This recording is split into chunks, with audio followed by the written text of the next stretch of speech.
I guess we should probably just go. Well, we have to start, I guess, actually, with Calen Addison. What the fuck is happening? Yeah. I mean, talking about greedy motherfuckers taking way too much money. It's crazy, dude.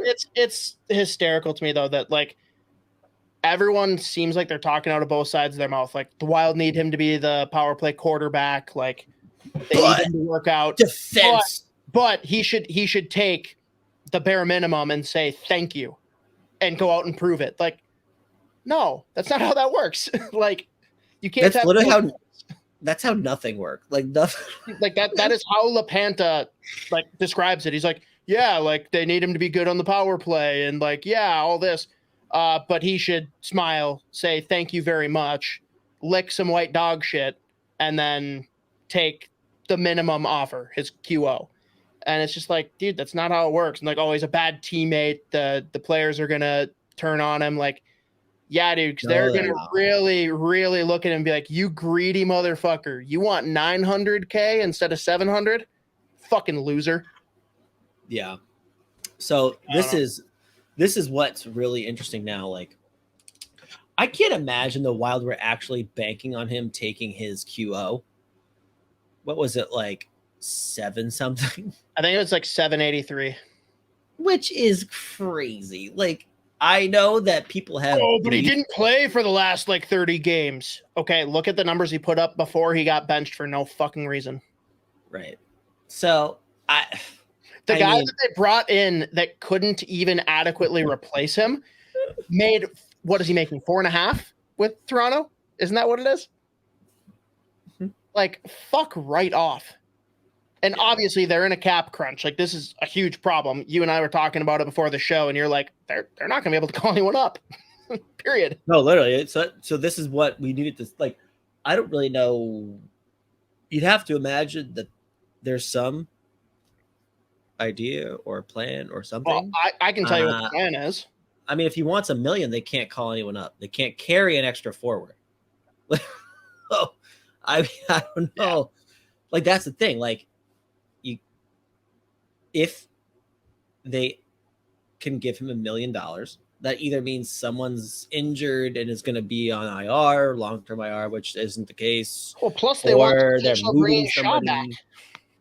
Well, that's going to happen not at the beginning of the year. Yeah. No, right. But have to go through waivers, all that shit. Right. Well, right. I think though they're going to do the AHL deal, so it's different. Right, but it was talked about a little bit at the time, but I don't think anyone's given enough credit to Vinny Lettieri for signing a brilliant contract.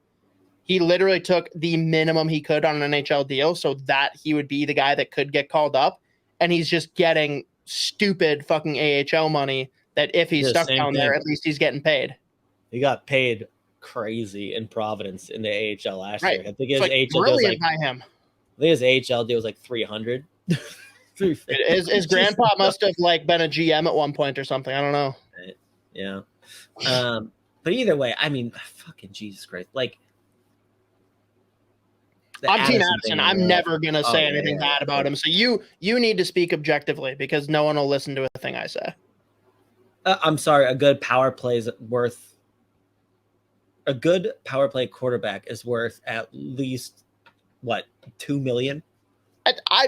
I would say probably 3. Like, if we're like taking away the Wild situation, right? Just in general, like if you're getting a guy that's going to be your number 6 defenseman, but quarterback your power play extremely well, I'd say that's probably worth $3 million.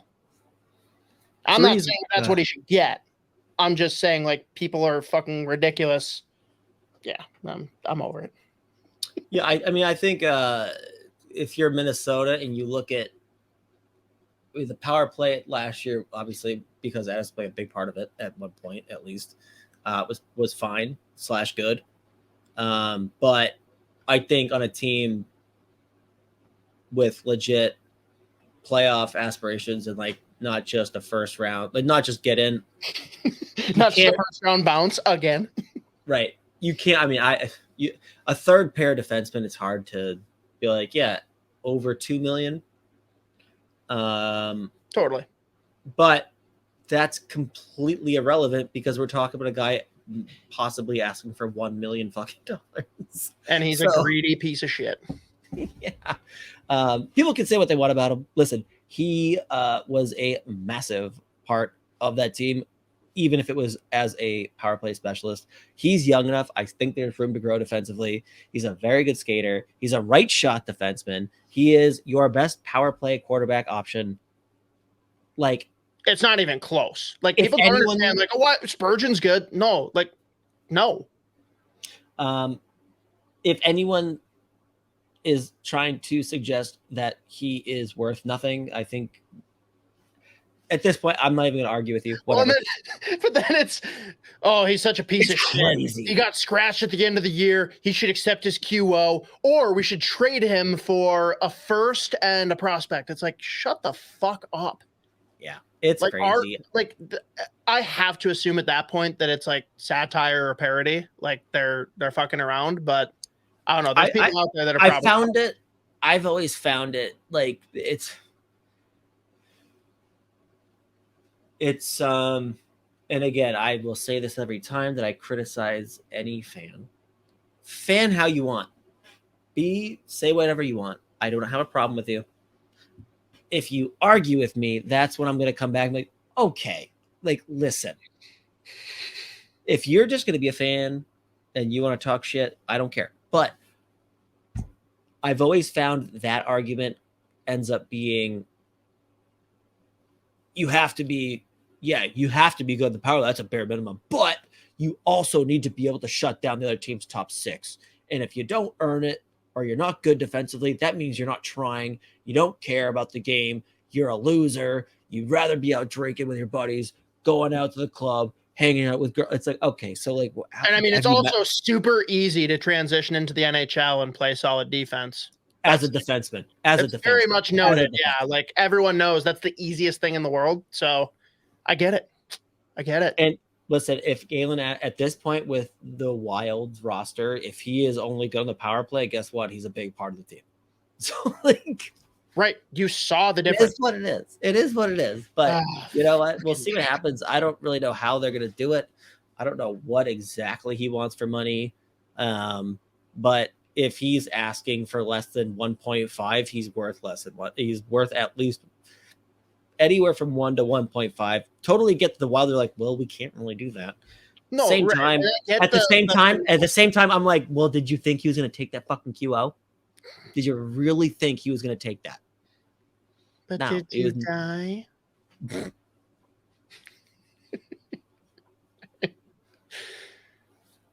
All right, I found a new one. That didn't even happen. All right, we can move off of Addison because I'll talk about it until I'm blue in the face.